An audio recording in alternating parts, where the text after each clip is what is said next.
your kind of company.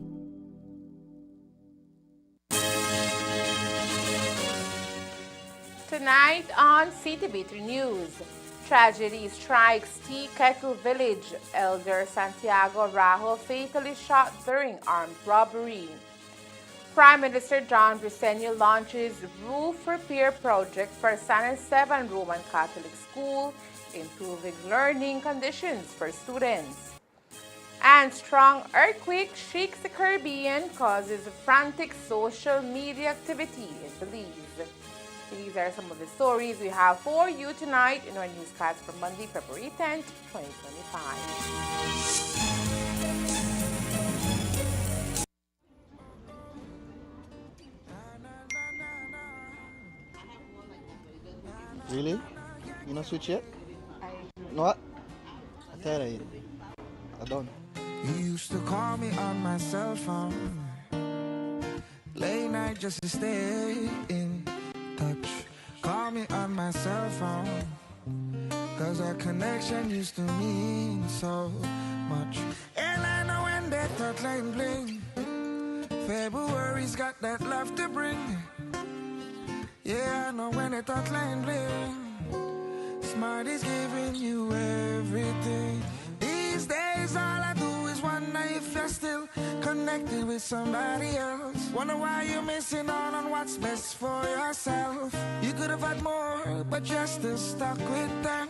You don't need no one else, you don't need nobody else. So it's time to switch up and brand, cause Smart's the best in the land. They got the top speed and the best service for your phone. You should just switch to them, it's smarter, no one else. You used to call me on my cell phone.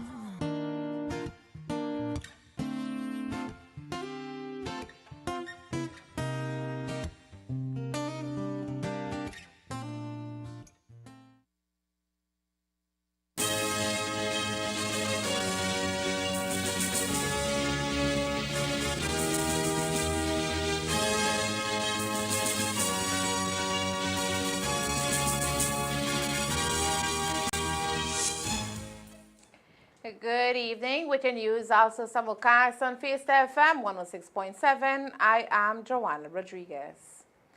The Seventh-day Adventist Church in Teakettle Village is grappling with the profound loss of one of its beloved members, Santiago Raja, who was tragically fatally shot on Sunday afternoon.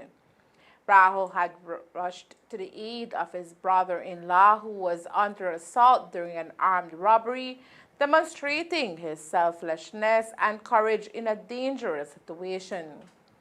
Unfortunately, in his attempt to help, Santiago lost his life when he arrived at their home. The community is left in shock and mourning as they remember his bravery and commitment to family. Elmer Cornejo reports on the harrowing incident that has deeply affected the congregation and the village as a whole. In a heartbreaking incident that has left the community of Teakettle in the Cayo district reeling, Elder Santiago Rajo was fatally shot on Sunday afternoon while responding to a distress call from his sister-in-law during an armed robbery at their home located in the Arizona area. Sources indicate that Rajo, a beloved family man and known for his loving and caring nature, received a frantic phone call alerting him to the dangerous situation. Without hesitation, he rushed out to help, but shortly after he arrived, gunfire erupted, claiming his life. Witnesses report that the robbers who fled the scene with stolen household items and a motorcycle created a scene of chaos in a normally quiet neighborhood. Ronaldo Carrillo, Rajo's son-in-law, described the harrowing moments leading up to the shooting, indicating that one of the robbers even threatened to kill his nephew. And then what happened here was that his brother, he walked out around one something in the morning to go and use the bathroom, and that was when he was ambushed. 3 men, masked men, they hold him down. They went in his house and they took his wife, or his lady, and they took her out. They took him inside. His son was in there. They told them to take everything they have, take everything they have. They will take everything with value. And then the son, I think he's about in his teens, 12, 13, that age. He told them to leave his dad alone. And that's when they took that gun and put it right in his head and told him that they will shoot him. And that's when his father, he jumped in and he got beat up bad in the face. And then they were about to shoot him. One of the masked men said that they to leave him alone. They don't want to get in trouble. So they went away. And at that moment, his brother, his wife called my father-in-law and told him that they got robbed. So he came out right here, and his brother-in-law came right here. And I think he went down that lane because they wanted to see or try to identify who it was. He was right here at his home. He just took a little walk right at the back. And I'm not sure what happened in that instant, but when he came, these guys were in their motorcycle, the stolen motorcycle, because they stole the motorcycle from his brother. And there I couldn't say if they identified him or they were there. I think they were there en masse. I'm not sure what happened in there, but they shot him twice. He fell on the ground and it was something instant. He didn't last long and he succumbed to those injuries right there. Raho was described by his daughter Diani Raho as a God-fearing man, will be remembered fondly by family and friends. My dad, he was the first elder for the Monterrey BSD Church. He was always happy, always had a smile on his face. He was always singing or whistling because he liked to whistle the hymns. And whenever we would know my dad is coming because he's always whistling. And the dogs too. They just hear the car and they would start barking and we will know how dad is coming. And well, my dad was a very helpful person. He, even if he didn't know you, he would always be willing to help. And he was just I would say a great example for many of us. And well, it's sad. I mean, I always think about death. And I know my parents someday or all of us will die, but I never expected it to be this way because it really hurt. He used to go 6:30 in the morning to go work, comes back around 5. And when he comes, he would go to his farm, then he would come back. And then Sunday night, we have church at 7, get ready, prepare his sermon if he has to preach. And that was his way. He always served his family, looked out for them. He raised them in the way that an honest person and a God-fearing person should be. And it's sad to see him being an innocent person gone. As the family processes their grief, they are asking assistance from authorities amid fears for their safety following the attack. They also raise concerns about safety in their area. Well, we don't really have much police presence here. If they come, it would be, I don't know, I guess just the main streets they would patrol. I never see them pass through my street. They would normally do checkpoints, but they don't. It's just for the motorcycles and people without helmets and the others. I don't feel safe. We don't feel safe. Well, we would really appreciate if there was more police presence in this area. It's not the first time that this has happened.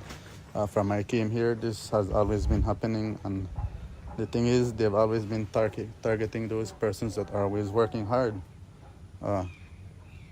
My wife's uncle, he has a lamb place there too, always trying to steal right there. It has happened a lot. A lot of incidents happen here. Police come, nothing is done. Case closed, we don't hear anything about what happened. We don't see them here, and it's something sad, right? Because we expect them to be here and to serve the community, but we don't see nothing happening. And we can see every day these crimes rate are going up, up, up in this area. Just yesterday when we were in the service, I was looking and I saw that they steal 2 horses from Teakettle here too.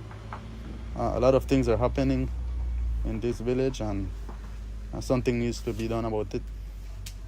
So you think that you guys would need like a permanent police presence here in the village? I think that would be the best solution, to have them here, because this can't be happening. The investigation into the tragic event is now in the hands of the police department, who are actively working to apprehend the perpetrators and ensure the safety of the community. Elmer Cornejo, Ctv3 News. Today, Assistant Commissioner of Police Alberto Romero confirmed that authorities have several persons in custody for the murder. Receives that 3 male persons arrived at the house of Thomas Rajo and asked for the key for his motorcycle, and he mentioned to them that he did not have any key. Thereafter, he was hit on the face. The male persons then got on the motorcycle and they rode off, at which point Thomas Rajo called out for his brother Santiago Rajo, who came out of the house. And at that point, one of the male persons on the motorcycle shot him several times. We have several persons in custody for this investigation. Romero reported that police believe the motive behind the attack was the theft of a motorcycle. The government of Belize, through the Social Investment Fund, today launched a project to make much-needed repairs to the roof of the main building at the San Esteban Roman Catholic School, located in the community of San Esteban in the Orange Walk district.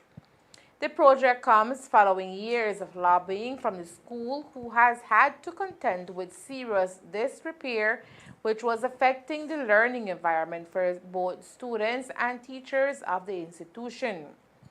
The project is being funded through the Social Investment Fund and is expected to be completed within 3 months. The project, according to Executive Director of SIF, Carlos Tun, will greatly impact the level of education being provided to the students who utilize the facilities on a daily basis. This project is proof of our continued dedication to creating clean, safe, and conducive spaces for education in Belize. Allow me to briefly outline the key components of the rehabilitation initiative. The scope of this project involves the complete replacement of the existing galvanized roof. The work includes also the installation of new 26-gauge galvanized pre-painted sheeting, replacement of damaged rafters, installation of insulated ceilings, and the upgrade of the drainage system, complete with PVC gutters, downpipes, and splash pads. These enhancements are not merely about structural improvements, but also about creating an environment that supports educational excellence. We firmly believe that a safe, comfortable, and conducive learning environment directly impacts the quality of education to our students receive. By improving the physical infrastructure of this institution, we are reducing distraction caused by heat, noise, and rainwater intrusion, factors that can hinder concentration and effective learning. Additionally, the modernized roof and insulated ceilings will contribute to energy efficiency and a healthier atmosphere within the classrooms. Beyond the immediate benefits, the project will have a lasting social impact. By providing a safer and healthier environment, we are enabling students and teachers to focus on what truly matters: education, growth, and personal development. In turn, these young minds will be better equipped to contribute positively to their community and to Belize as a whole. Ensuring that students are provided the most conducive environment for learning, according to Chair Lady of the San Esteban Village Council, Rosaura Chan, is of utmost priority. This project, according to Chan, has been long awaited, as students have long been exposed to health risks due to bat infestations, leaks during rainy weather, and exposure to other parasites. For years, the need for rehabilitating the roof of San Esteban Nursery School has been a pressing concern. As chair lady, I have been relentless in advocating for this project, knowing that our students and teachers deserve a safe and conducive learning environment. And today, that vision is becoming a reality. A very special thank you goes to our beloved Prime Minister, whose firm commitment to education and community development has been a beacon of hope for everyone. Your continued support of projects that directly benefit our children speaks of volumes of your leadership and vision for a better Belize. Prime Minister John Briceño, who is also the area representative for Orange Walk Central, was also present during today's ceremony. Being able to lobby for funding toward this project, according to the PM, may not have been easy. However, it was well worth it. I want to assure you that our government, the People's United Party government, is a government that is fully committed to education and is fully committed to the partnership that we have between the government and the churches in Belize. This partnership that we have had from the time of the father of the nation, George Price. It has been a partnership that has worked. It has been a partnership that has helped to develop education in this country, and it has been a partnership that has allowed the government, working with the churches in Belize, to be able to expand the services of education to all corners of Belize. So because of that, that strong relationship and commitment to this partnership, for us and for myself by extension as a year representative, I thought it was very important for me to step in and to try to see how we can find the resources to be able to fix the school. PM Briceño further committed to addressing local infrastructure issues, including improving the village's streets to reduce dust, which continues to affect residents of the community. I know that there's also some other issues with the streets and about the paving of the street to try to hold on the dust. I want to make a commitment that I will try to get that done in the months to come, or certainly sometime this year, to be able to pave that road so that you can hold on the dust for the children. We have done a lot of work in San Esteban.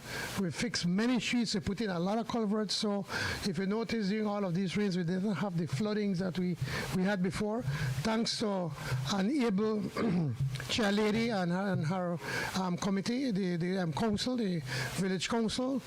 We work with them to be able to do all of this work. We continue to work in San Esteban. We paved the road from San Esteban all the way to Orange Walk, and presently we're working in paving the road from San Esteban all the way to Progreso. This is the work and commitment you get from me as the representative and also as a government that's being headed or led by the People's United Party. My commitment is to the boys and girls of the school. My commitment is to the villagers of San Esteban, and our commitment is to continue to bring progress in this beautiful country for us, Belize.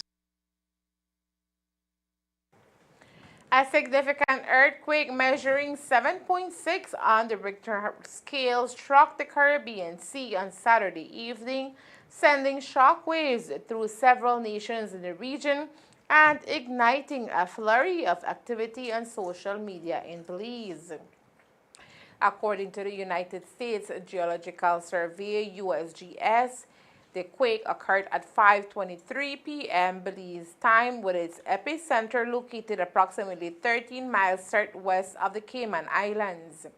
The earthquake was recorded at a depth of 10 kilometers, resulting in tremors that were felt across various territories, including Belize, the Cayman Islands, Puerto Rico, Montserrat, Honduras, and parts of Mexico.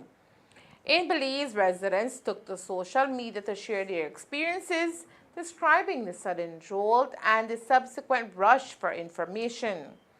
Posts flooded platforms like Facebook and Twitter as people expressed their surprise and concern, prompting the National Emergency Management Organization, NEMO, to address the public. NEMO quickly released a statement confirming that no damages or injuries were reported following the earthquake. Their announcement reassured citizens that there was no need for alarm regarding tsunamis, as the organization noted that no tsunami waves were observed after the incident. All eyes were on Prime Minister John Briceño on a Friday, as many believed he would officially announce the date for the next general elections during the sitting of the House of Representatives. As we have been reporting, however, ahead of Friday's House meeting, there was a threat of legal action as senior counsel Anand Ramlogan, acting on behalf of Jeremy Enriquez, Rodolphe Norales, and Jessica Tulsi, formally requested via a letter that the Attorney General of Belize provide written notification at least 5 days before any official move to dissolve Parliament and set an election date. At the head of the dispute is the claimant's assertion that proceeding with elections prior to the redistricting exercise would, quote, be unfair, irrational, and unconstitutional, effectively disenfranchising voters, unquote. Ramlogan's letter warns that failure to address this issue before an election is called could result in lengthy litigation and even the potential invalidation of the electoral process. As this matter unfolds, the Public Service Union has also chimed in on the matter. On Friday, PSU President Dean Flowers expressed his concern that as a country, we have failed to address the glaring issue of unevenly distributed constituencies. Where our voting rights and the value of our vote is concerned, where my vote value more than your vote. And the two political parties defend that nonsense. Then how can you say to me that I'm supposed to believe in peaceful, constructive revolution? No, that requires much more than peaceful, constructive. That requires people to get up off their laurels and demand the change that is necessary. And I want to, having touched on that, I really want to commend Mr. Enriquez and his team for bringing this matter back at the forefront of the justice system, and I'm hoping that they go through with their lawsuit, because it's an injustice. It throws away the principles of democracy, and it is really shameful. It is really shameful that the Prime Minister would view this as an attack on his government, rather than supporting such a movement which attempts to rectify our broken electoral system, which is supposed to guarantee us in truth a government by the people and for the people. And it's a shame that not much has been done either where the corrupt padding of those voters lists are concerned. It's a shame what we saw on what occurred in Cayo, where you have almost 300 people registered to 5 bedrooms. Those things are shameful, and those things are what causes all this frustration to build up. Of note is that via a press release today, the United Democratic Party, UDP, also called for a fair and meaningful redistricting process to be completed before the next general election. In a statement issued Monday, the opposition party criticized the Briceño administration, accusing it of politicizing the redistricting task force and failing to uphold its commitment to the High Court. According to the UDP, the process was compromised from the start due to partisan influence, missed deadlines, lack of transparency, and high-level resignations. The party specifically accused PUP ministers of attempting to manipulate the exercise to benefit key government figures.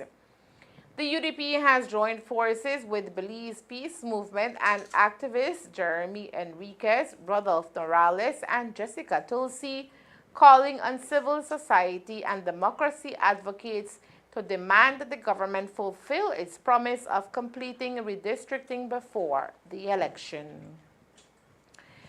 Coming up next, Corozal Town gets a brighter look. Hurricane Hotel joins forces with the town council. Stay tuned.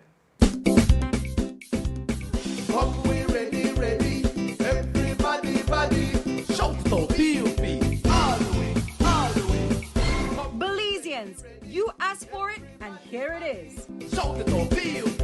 All the way, all the way. Together, we prepare to march to another big victory for your People's United Party in General Elections 2025.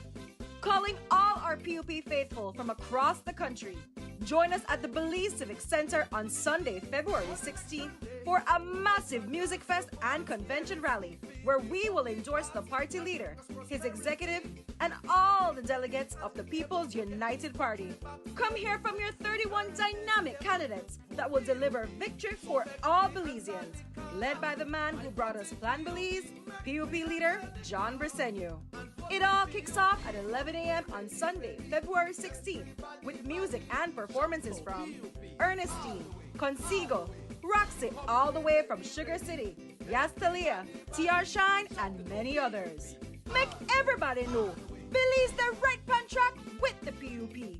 We'll see you there. And answer the call for the only party working for us all in this country. It's the PUP.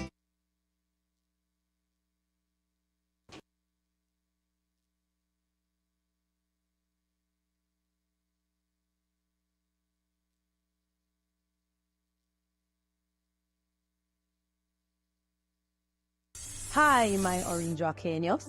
Have you considered why areas of our town flood easily? It's no secret that developing areas in our town flood easily due to clogged drains full of garbage and debris. By properly disposing of waste, we ensure free flow in our drains, preventing flooding in developing areas. I thank you as we ask for your support.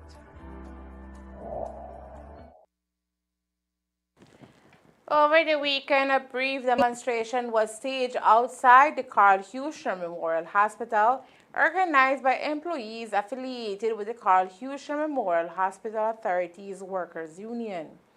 The protesters are demanding that the government of Belize fulfill its promise to provide them with their pension benefits. The details of this demonstration and the underlying issues will be discussed further in the following story.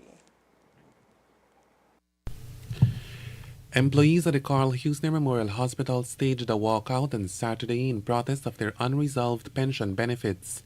The demonstration saw a group of dedicated employees, many of whom have served the institution for years, calling on government to immediately address the long overdue pension matter affecting dedicated hospital employees. Unquote.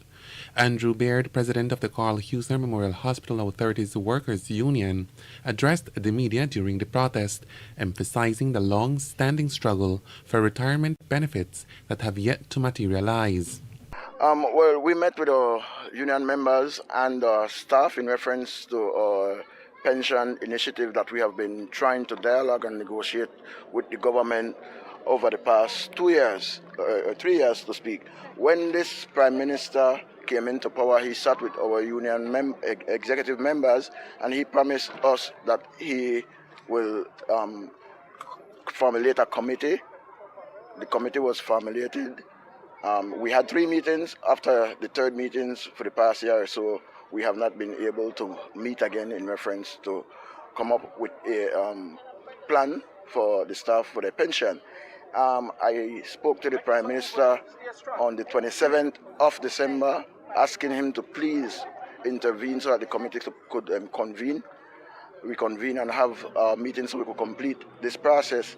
But to no avail. I spoke to him again 2 weeks ago, and still we cannot get any meeting. It's been 1 year. Many of our staff are getting older. They need to have a retirement benefit. Now, In 2000, when the board came in place, there were no retirement benefit for the staff of Carl Hushner. 2000, fast forward to 2017, a provident fund was developed, but that was only for those who new staff that started January 2018 as part of their terms and conditions. Our terms and conditions did not include a retirement benefit plan.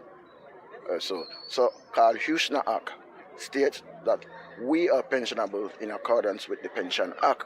So we are not asking the government for anything that we are not deserving of. We are saying, man, please, let us sit down, let us discuss and come up with something concrete so that people can retire and have a decent life after retirement. We have some people with us that have 20 odd years with no retirement benefit. All they have is severance to go home with, which is not fair. The Coalition Act said we are pensionable, so pay us. Where we were, they were supposed to start a matrix using the pension matrix, which would have placed the individual employees in the bracket of whether they would have been entitled to gratuity and pension. And so we were as far as that, but we had not been able to come up with any made any decision on how payments or so will be levied. So explain to me, who's out here today and why did you all walk out? We did not. We do not walk out. These people are on their break. Okay. There are union members. There are staff that believes that this is the time. The only way we will get the government to listen is for us to come out with force. Baird highlighted that Saturday's protest is merely the beginning of their efforts to ensure that their rights are acknowledged. Well, certainly, while we are out here, the services at Carlushna have not been interrupted, just to let that be clear.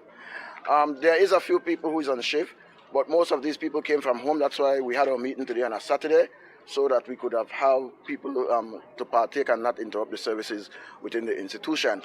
These are the members. It was the wish of the members of our union and the staff who are feeling the pinch of it to come out and send the message clear to the managers. What I want to say, it's a shame that there are 3 board members that is on the committee appointed by the Prime Minister. 3 coalition board members, the CEO, the chairman of the board, and the CEO of the Ministry of Health are all a part of the committee. And it's a shame that they do not see it necessary to ensure that we have these meetings and come up with a concrete payout for the staff who are deserving of their pension. So you say it's the beginning. What can be expected in the coming weeks? That could be determined by the government. Do you all feel some urgency to do this right now because elections are close? No. Even though that may be the thought process, no. We have been trying to get them back to the table for over 1 year and 2 months. The last meeting was October of 2023, sorry. The last meeting, I must say we had 3 good meetings. I don't know what went wrong, but they keep on blaming the FinSec that he didn't have time and that he. But the point is, like the staff said, they are getting older. We need our money and we want it now. The union leader emphasized the urgency of the situation, insisting that solutions be provided before the next general elections. He pointed out that the new pension scheme put forth by KHMH lacks proper provisions for a staggering 17-year period spanning from 2000 to 2017, during which workers were denied the benefits they rightfully earned. From 2000, when the inception of the board, those who were hired then, prior to the Provident Fund start in 2017, their terms and conditions did not include any retirement benefit. And according to Carl Hushner Act, because of that, we are pensionable. So when the Provident Fund started 2017, what happened to our services from then? Right. As a matter of fact, I am still pensionable up to now, because when I started, my terms and conditions did not include the Provident Fund. It did not include any type of benefit. Government, through the Pension Act, with the political will of the Prime Minister, can go to the Governor General and say, listen, Governor General, I want to make these 300 people public officers and make them become pensionable under the Pension Act. That's what it takes, a political will. So we don't have to sit down and dialogue. All the Prime Minister have to do is stroke our pen, say, put me back in a pension scheme that government, the free pension that the public officers receive. We are public officers by the virtue of what we do. While our colleagues in the other hospital are receiving a nice pension, the employees... You mean the other public hospital? In the other public hospital, the employees of the National Referral Center are without a pension. The only National Referral Center are without a pension. So the government are to come to the table, or else we will have to take the necessary step. We are not going to back down until we get our pension. The KHMH AWU has indicated their dissatisfaction will manifest in continued demonstrations throughout the week if they do not receive a positive response from the government promptly. Elmer Cornejo, Ctv3 News. The PSU has been clamoring for answers from the Social Security Board on the sudden departure of CEO Dr. Leroy Albandares. As we have been reporting over the past few weeks, Dr. Albandares was reportedly relieved of his high-ranking position after only 5 months, and the deputy has been acting in his capacity since. The exact reasons for his termination have not been made public at this time. However, there are various reports in the public eye about the possible reasons behind the board's decision. On Friday, during an interview with the media, PSU President Dean Flowers called on the board of the Social Security Board to address the public with much-needed answers surrounding his termination and whether the Belizean public will have to fund his payout.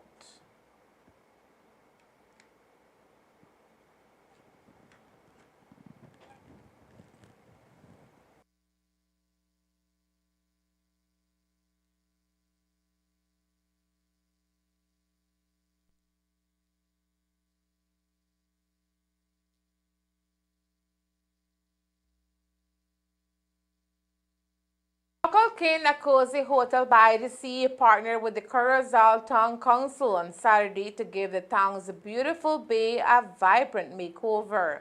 The initiative aimed to enhance the town's already stunning scenery and promote a sense of pride among its residents. The collaborative effort saw a section of the seawall and First Avenue painted in a bright and cheerful orange hue.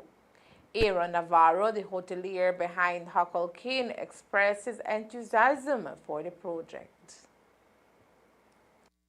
Well, it's not the first time I'm partnering with the town council. It's something more about, it's my community as well, and you know, we all live here and a lot of traffic comes around and we need to beautify the place, and you know, just helping around a little, you know. What would you tell other persons, you know, that may have businesses next to the seawall or also that may, you know, just chip in, you know, the idea is there, and I guess if everybody chips in and does their little work, I think it's going to be beautiful. Corozal is a beautiful place with a lot of potential, and I guess if we all do our part, it will always be clean and beautiful.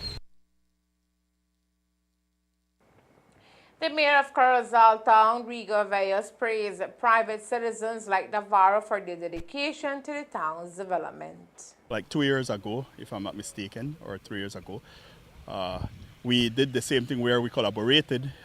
He got the material and we did the labor. We came out and we painted this part of the seawall alongside the beautiful Bay of Corozal, and we installed some solar lights, which we will also do. No, he is the donator of the lights and the paint that you see here. So we took the time this morning to do a bit of community service, myself and my councillors, just to give back to the community, and of course as part of our commitment to our beautiful town. No? So it's a collaboration between the owner of Hucklekin and the Corozal Town Council, which is something that I wish we would see more often. No? This is a perfect example of the local government town council working together with private citizens or even the businesses. No, it can surely take us a far distance once working together with the business community. Effort has already begun to bear fruit, with the newly painted seawall adding a splash of color to the town's landscape. Tonight, as the political atmosphere continues to thicken ahead of the 2025 general elections, the United Democratic Party seems to be pushing for some form of a resolution to their ongoing internal turmoil. Today, attorneys for Tracy Panton have sent a second letter telling leader of the opposition, Moses Shine-Barrow, that she remains willing to mediate. In a letter from senior counsel Ellis Arnold, Panton reaffirms their willingness to mediate and suggested that the session take place on this coming Thursday, February 13, 2025. The Tracy Panton faction also proposes that in the interim, neither party should make public comments, including on social media or to the press, regarding the ongoing High Court proceedings or the leadership status of the United Democratic Party, UDP. Additionally, Panton recommended that both parties issue a joint statement confirming their intent to mediate and refrain from further public commentary until discussions conclude. If the claimants agree to these terms, the scheduled February 14 court hearing could be postponed to a later date. The letter noted that King's counsel Peter Knox remains available to discuss the logistics of the mediation process. Now, while this is Tracy Panton's position, word to us is that Shine-Barrow will choose to continue on the current path within the current system. At least 53 people were killed on Monday when a bus crossing a bridge in Guatemala City collided with several other vehicles and then plunged into a ravine. The bus was lodged in a hard-to-reach area and submerged in a river of sewage. Luggage and personal belongings could be seen scattered across the banks of the water. The number of dead was expected to rise from the crash, officials said. The public prosecutor's office, which released the death toll in a statement, said it was investigating the crash, which occurred at about 4:30 a.m. The driver of the public bus may have lost control of the vehicle because of a mechanical failure, said Carlos Hernandez, a spokesman from Guatemala City's fire department. The bus then collided with two other vehicles. Local media outlets published security camera footage of the bus, which appeared to be going at a high rate of speed right before the collision. News of the crash shook the capital and set off a frantic search for information across many households. Guatemala's President Bernardo Arevalo declared 3 days of national mourning and ordered the army to mobilize and support rescue efforts. I stand in solidarity with the families of the victims who today woke up to heartbreaking news, Arevalo said in a televised address to the nation. Their pain is my pain. On Monday afternoon, hours after the crash, a report saw 15 bodies pulled from the depths of the ravine within an hour, emerging workers carrying the corpses on gurneys covered by white tarps. The rescuers struggled to climb up the steep slope, then carried the bodies to a temporary morgue that had been set up in a house on a hill overlooking the crash scene. A crowd of about 200 had gathered, made up families and friends of the victims.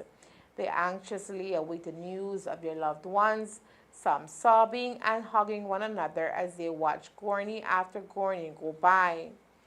Once identified, the bodies were handed directly to the families to be taken to the funeral homes. The unidentified corpses were transferred to the city morgue, officials said. And there is more news after the break. Stay tuned. Keeping our beautiful town of Orange Walk clean is everyone's responsibility. Use sturdy bags, tie them securely, and avoid placing sharp objects inside. By properly bagging your garbage, you're not only making it easier for our sanitation workers, but also helping to prevent litter and keep our environment clean. Let's work together to make a difference. For large disposals, contact us for an evaluation. Belize is taking significant strides to bolster its public health infrastructure with the recent completion of the 2024 ESPAR State Party Annual Reporting under the International Health Regulation IHR 2005. This pivotal assessment aims to enhance the nation's capacity to respond to public health emergencies, marking a major leap forward in ensuring the country's health security amid global challenges. Supported by the Pan American Health Organization (PAHO) and the Ministry of Health and Wellness (MOHW), the initiative focuses on fortifying Belize's ability to prevent, identify, and effectively manage both health risks.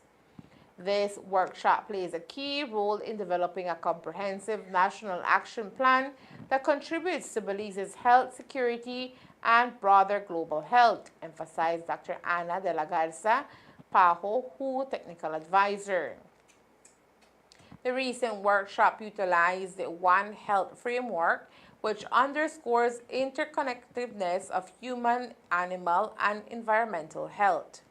By working collaboratively with stakeholders from diverse fields, including health, agriculture, environment, and security, the initiative aims to build a more resilient public health system that can withstand future threats.